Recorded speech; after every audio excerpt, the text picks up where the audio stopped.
Just gone 12:28. This is Newsbreak Talk. I'm Shanell Daniel. Welcome to the program. If you've just joined us, discussing how children are being victimized and targeted on social media by sexual predators. And I asked you to share your views and opinions with me this afternoon.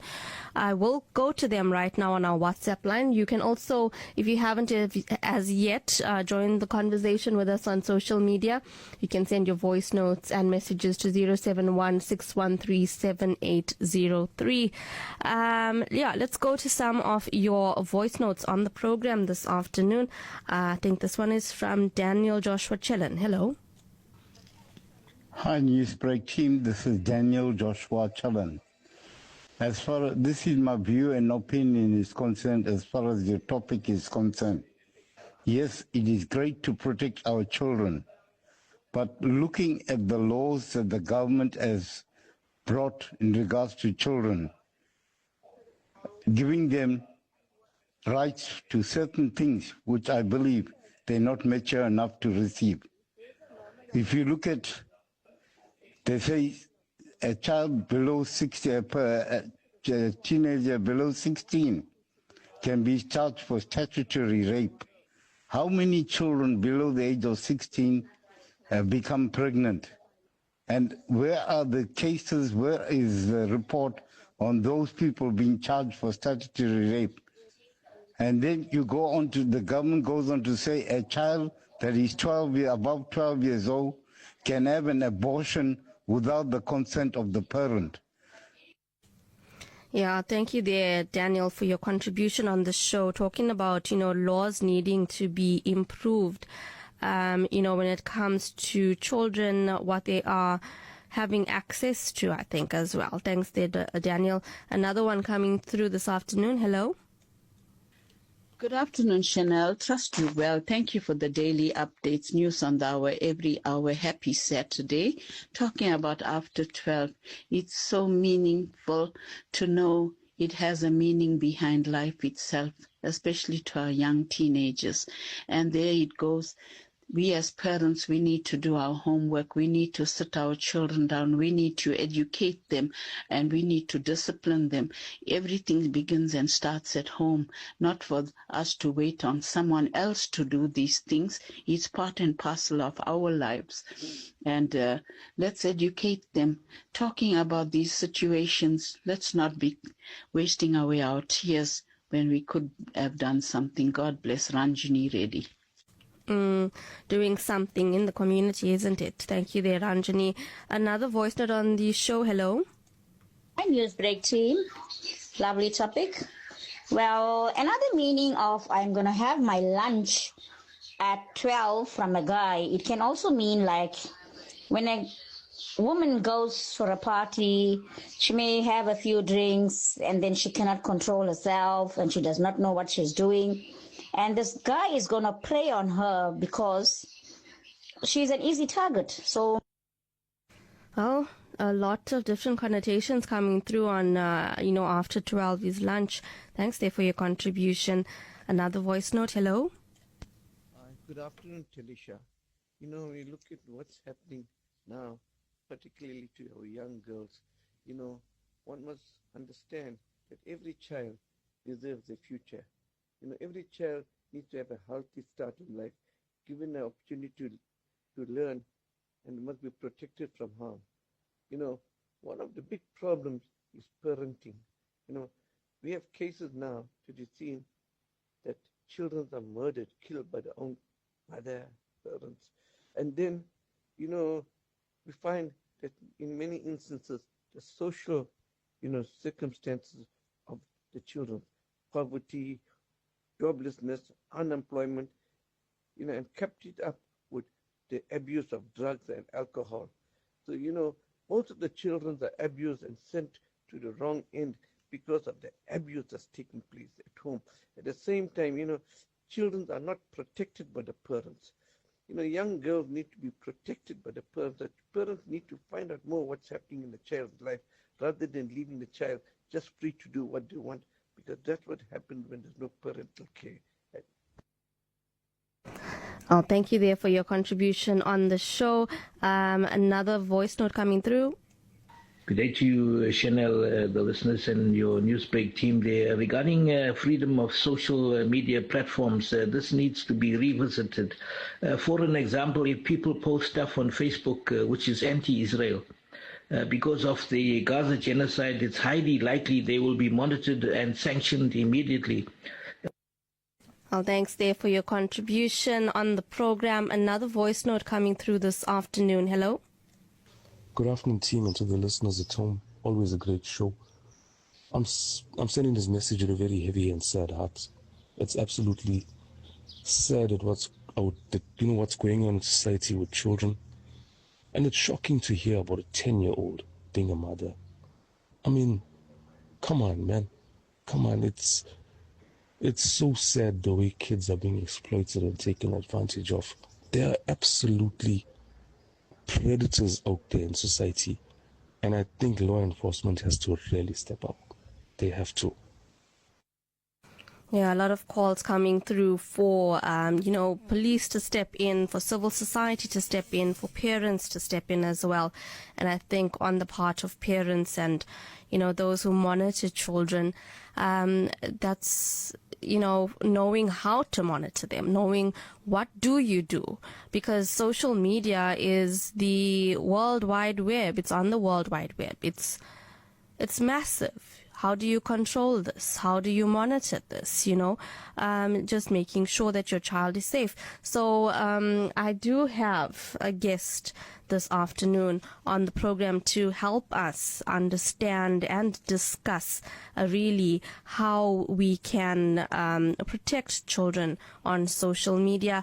I am joined on the line by a social media expert, also communications and technology specialist, Nazreen Ibrahim. A very good afternoon, Nazreen. Welcome to the program. Good afternoon, Shanell. Always a pleasure to talk to you. Nazreen, and I shared the report with you earlier this week, and I'm sure as with everyone else, it's quite shocking, but also at the same time, these are statistics and information that has been coming out for years and years, especially since the inception of the internet, the inception of and the growth of social media. And I saw that on this report, it mentioned that the proliferation of child sexual abuse material on social media, showing that there are a few accounts responsible for the proliferation of this, child sexual abuse material. And fantasy material. But I wonder if you could help us understand, though, how is this so accessible? Are there no limits or privacy measures in place? Because it seems that anyone can access this. It indeed seems anyone can access this, and you're correct when you refer to the report talks around the predation of minor children. They explain very well in their executive summary around proliferation of child abuse material on social media. How is it so accessible is the question.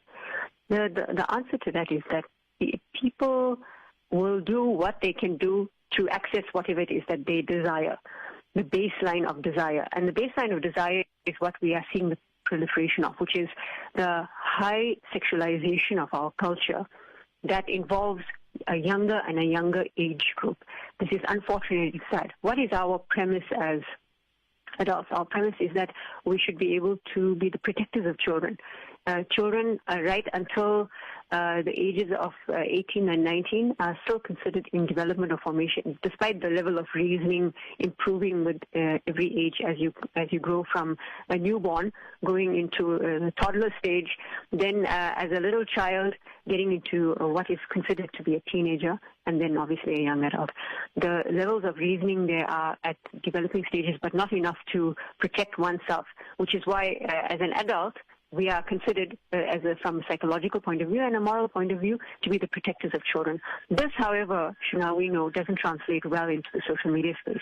The tech giants may have put what they call guardrails in place through their privacy policy, through their user policy, the capability for you to register, and their over the years, the mechanisms or the security protocols that they have put into place to verify age, to verify location, and also to verify who you say you are, has changed in a number of ways.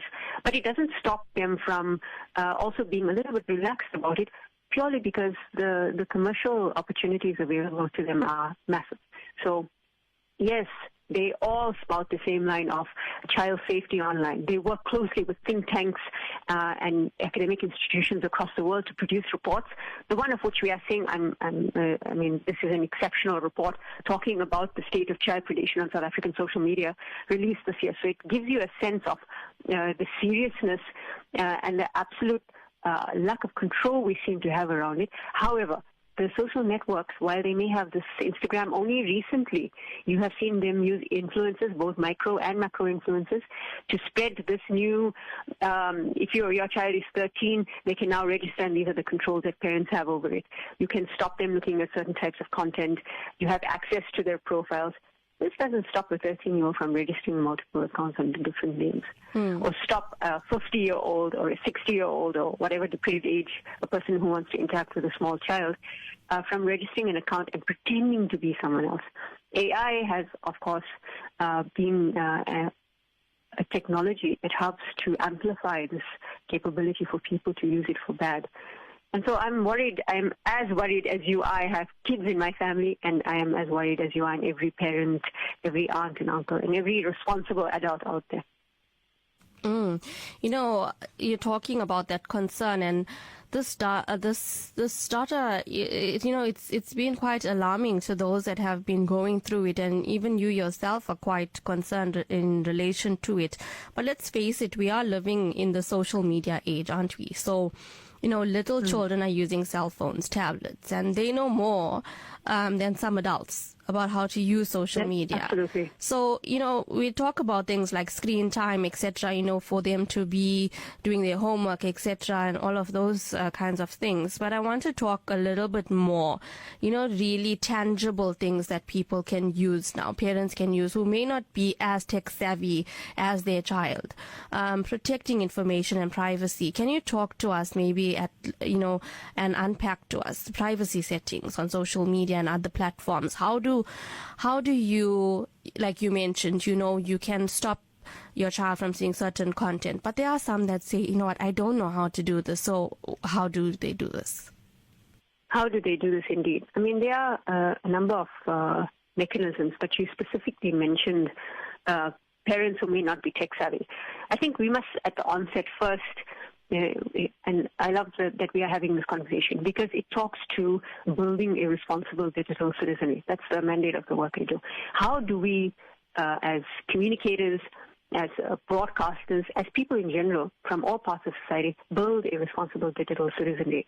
Shana, this is something I want to really seed in the minds of listeners, because that is the starting point for enabling the practical mechanisms of everything else that you would then do in life. Now, building a responsible digital citizenry simply means that you are not only a person with a smart ID card, you also have a digital identity. If you're an adult, many adults are in the new wave of parenting, which is to start their kids off from the age of 0 with social media accounts and document their lives as they're growing up. I know many digital psychologists and digital lawyers have questioned whether you are taking away the agency of the child by not asking them for their consent before doing that. So you're publicly documenting the life of another human being. And with that human being, if you think about the Universal Declaration of Human Rights, every human being has the right to certain things that are non-negotiable and fundamental to your existence as a person. So that's the first thing, right, is to think deeply in your family system, in your family unit, but also in your life in general, in society. We all have a role to play. It doesn't matter if you go to work every day, you come home, you may only greet your neighbors, but you are still contributing to society no matter what. And that is through a digital means. Therefore, we all have a digital identity. That is the first step. The second, once that psychological shift has taken place, is then to get down to practical methods. And the practical methods here are to sit down and have a conversation with your kid. You've given them a device. You're letting them experience the world at their fingertips. They themselves have an expectation of the parent that they will be able to participate. So that conversation is very necessary. The mechanisms to monitor the child, I mean, there are a number of apps to do that. We won't go through the list right now. But the starting point should be that you know you will need an email ID or some sort of central ID in order to register for these platforms. It's either a cell phone number or it's an email ID. The straight and the end of it is that you have to have access to all of these accounts. There is no such thing as a parent saying they're giving their child too much of leeway to exercise their right as a growing person to be able to participate in these spaces without having a sense of oversight and direct access to the device, to the email ID, to the cell phone number. And when you register for these, Shanell, what is usually the starting point to register for anything? You use your email address. Now they're forcing two-factor authentication. You have to use your cell phone number to get a secondary code in order to verify that email address, etc. So where is the gap then missing when the parent is monitoring their child? You have controls on many things. It is up to the parent to be able to investigate. From a TikTok perspective, we do know also, I mean, we can see this from influencers on TikTok. As soon as TikTok flags them, if they use swear words in a live video, if they use harmful substances, which is flagged by TikTok, and if they get flagged and banned from TikTok, they just immediately create another account. This is the same behavior that is then mimicked by kids. And also kids are mimicking everything that they can see. They are easily influenced. Therefore, the languaging, the styling, the grooming, as they say, there's also what's called AI grooming. So the languaging that we're being served through adverts, through posts, through right-wing or left-wing content that may be true. There are extremes of everything that are served to people to engineer their mind. The social engineering is what we are exposing our children to. And I think that, to round it up, Shanell, we can agree that for our kids, the best thing we can do is have open conversations with them. Nothing is too embarrassing. Nothing is too difficult. So I would say, as much as we talk about the practicalities, you have all the tools at your disposal, but the reality of it is having open, honest conversations and not being afraid to help your child navigate this very scary world that we live in, as we have only just ourselves come to experience it. You know, Nazreen, you spoke about verification, you know, going through that whole process there, but I wonder, is there a way to identify a predator's account? Because sometimes a predator can be anyone, isn't it? So is there a way for a parent to like maybe go through a friend list or follower list and be able to identify? Are there certain things that could stand out? Excellent question. And I mean, these are apparent from the word go. Once you look at an account, you can tell, you usually tell if it's a bot account, by the date of registration. You can tell by the number of posts, the type of posting. You know, is it suggestive content? Is the wording suggestive? The type of music that's being used?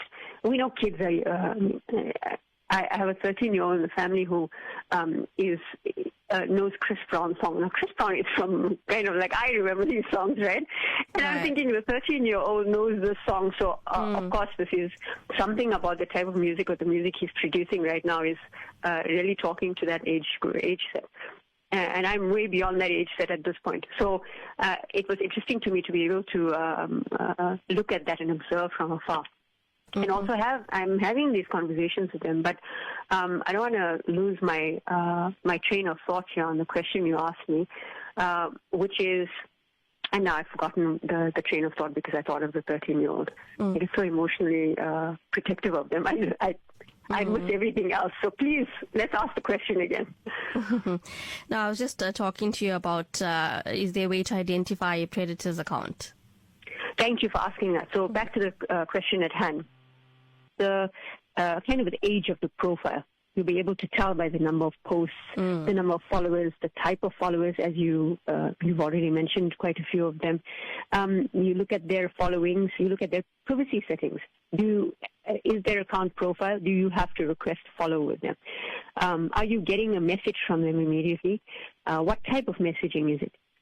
Is it something to immediately it becomes too personal?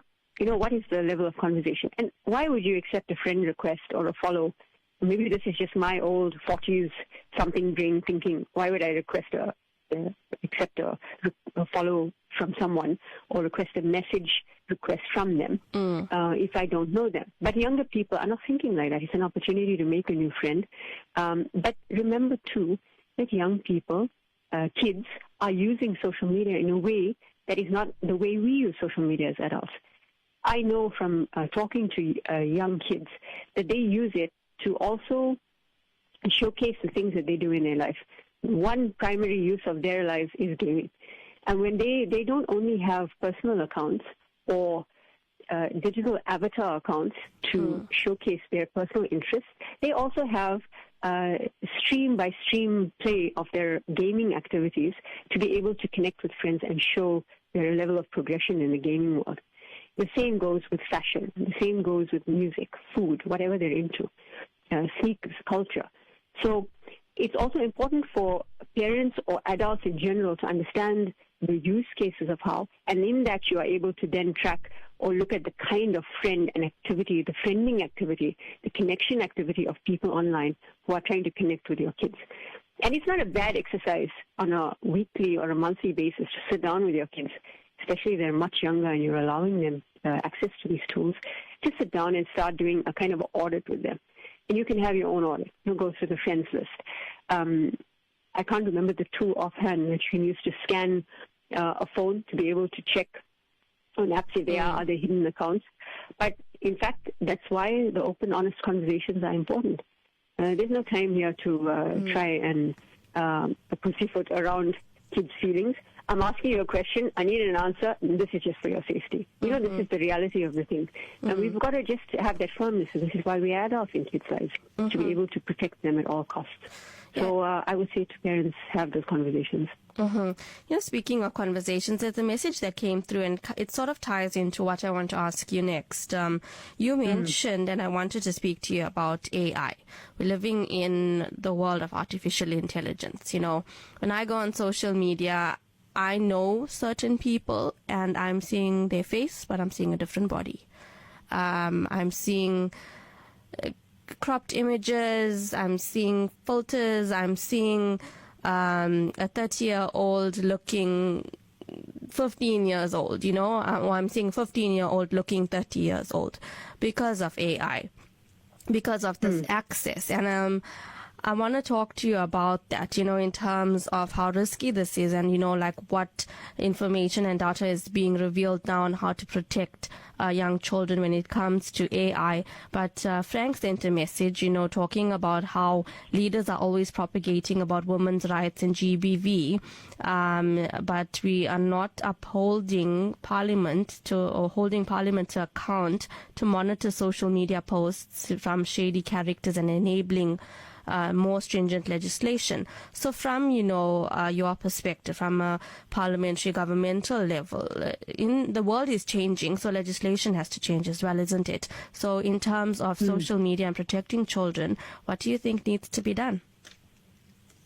This is an interesting point from Frank, which is key to being able to allow societies to govern effectively, because we look to our governments to be able to help us make sense of the space that we're living in, especially if you are, that's how we live harmoniously as a society. There's a rule of law. Now, I'm just thinking, it's making me think of the United Nations Inter-Regional Crime and Justice Research Institute, which is known as UNICRI. They have a Center for AI and Robotics, and they're doing a lot of work now. They launched a video around AI and looking at how the sexualization and the human trafficking of children is at an all-time high and what this means. AI has given us the tools to do everything, both good and bad. For business, for every use case you can think of, excellent. But the capability to generate content, to represent things as they of what they are not, is posing harm to people across the board, despite the age difference. When it comes to children, however, specifically, I mean, they reported a statistic of 1 in 5 children is sexually solicited online. It also brings to my mind the way adults also behave using this technology. I have seen women use profile photos of themselves. They may be of a certain age, but they're using AI to make themselves look much younger and then posting these photos online. I'm not sure what kind of sentiment or messaging they're sending to younger kids, especially if they are raising kids on their own. Men are doing the same thing. I'm just using women as an example. So please, for listeners, we're talking about this quite loosely, right? We're not speaking on a specific gender or a specific age group, not at all. But the behaviors then tell us what can be an expected outcome for kids who are watching this. In terms of parliamentary outputs, unfortunately, and I have spoken about this before, I have asked our president at a dinner that we attended as part of the Minar Chamber of Commerce, and I asked him specifically, Our Excellency President Cyril Ramaphosa, about his thoughts on the South African National AI Plan, which is still in draft phase by the Department of Communications and Digital Technologies. Unfortunately, he wasn't able to give an answer because his minister in the presidency, this was late last year, chose to answer for him and spoke only around the AI initiatives that are being put into place to represent us, showing we can have some kind of movement. In terms of legislation themselves, the Cybersecurity Bill, the Protection of Personal Information Act up here, as we know, they are there, but not in the ways that are enabling us to fully come down hard on the technology companies that allow these mechanisms to take place, and to give police full access and the capability to be able to arrest these predators. There is a case, though, and I hope, Shanell, you will be able to speak to Emma Sadler, who's a prominent digital rights lawyer for kids in South Africa, who recently won a case together with colleagues, ordering Meta to take down these accounts that they had uncovered that was producing child pornography at schools, getting kids to film in exchange for money, other kids participating in sexual acts in the school toilets, and then promoting that through WhatsApp channels. And they had gained massive following. You can imagine the appetite for the sick content. But these kids then are also being put in a position where they start naming them, releasing, I can't remember offhand the tactic or what it's called. It's not catfishing, but where you release the details of a person to embarrass them further, and then promote things like, as they say, unaliving yourself on social media, promoting this culture of wanting to kill yourself because the embarrassment and the shame is too high. You know, what level of depravity must you have? But they're using these tools, and they got Meta to successfully. They got the courts to order Meta to stop these accounts. And so, if we have a mix, now this is what is the building the responsible digital citizenry, the mix of a push from a private sector to enable these cases, they become. Then these case studies become the mechanism in which to move policy much quicker, because our level of policy development in South Africa is, at the rate of pace, is too slow. We know this for sure. The level at which we are having as such changes in Parliament itself is another cause for concern, which brings us back to the confidence that we need to have to be able to, number one, have conversations at a societal and community level. Number two, be able to speak to our councillors about enacting or enabling with local government and our regional, the MECs as well as the premiers and our local governments to be able to start fostering better conversation. You're doing this using the method of radio. And then being able to work with other organizations to have this active awareness around what it means for kids to be exploited because of sexual predators online. So much insight there into not just societal measures that need to be put in place, like speaking to family or speaking to children, but also technological advice there from our technology and communication specialist, Nazreen Ibrahim. Thank you so much for your time this afternoon. We really appreciate it. My pleasure, and speak to you again. Always a pleasure. Thank you. Take care. Well, that was our guest on the show this afternoon, Nazarene Ibrahim, a communications and technology specialist. I do want to try and fit in some of your voice notes and messages on the program this afternoon.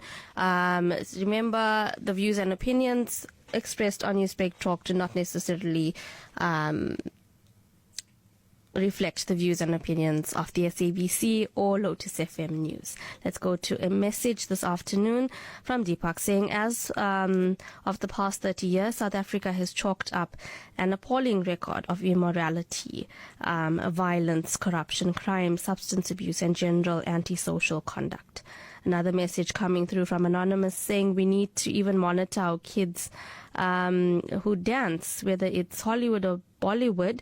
You need to find music and content that's not sexually suggestive moves for dancing. That's a different way to look at it, really. Thank you for your contribution. Rani in Stangerman is sending a message saying this is a very sensitive but extremely important topic to address. Parents must be more involved in their young children's activities and their screen time. Too much is freely available, and this is where the problem lies. Thank you, Rani. There, Pooh sending a message saying, I feel somebody must be appointed to deal with rape besides the police. Other messages coming through. Ramba saying, okay, I'm not sure what Ramba is saying there. So we'll move on to other messages here. One from Gladys saying the government is partially to blame. Some teenagers are having babies because of child support grant. Let's listen to some voice notes this afternoon. One here from Louis Pillay. Hello. Good afternoon, Shanell and the Newsbreak team. Yes, I think, when you talk about lunch after 12 or sexual harassment, and, someone needs to educate the children. But looking at it on the other side, we have educators that's actually doing the wrong thing. There's sexual harassment in schools. Thank you there for your view, Louis. Let's go to another voice note very quickly. Hello. Hi, speaking to Yasmin Roy of Newcastle. Very good topic. It's very, very sad to note a 10-year-old child to have another child. So it's like a little baby again. And very disappointing, but it's got a lot to do also with the parents. Well, they're sharing the sentiment of the parents or the role that parents play. Let's fit in one very quickly. Hello. Good afternoon. It's very distressing, and it's the reality. I'm a grandmother, 72 years of age. I'm by no means a prude. I was part of the 60s, 70s revolution. In other words, I was a flower child, stroke spiritual warrior, world traveler, backpacking, etc., etc. Single parent, brought my son up, educated him privately, 3 jobs a day. He's an architect today, and amongst other things. I've lived in Ibiza. Okay, wonderful to hear from you, Shanti. Thank you for all the voice notes and messages that came through on the program this afternoon, but we'll have to leave it there for now. This program was brought to you courtesy of executive producer Salma Patel. I'm Shanell Daniel. Speak to you tomorrow.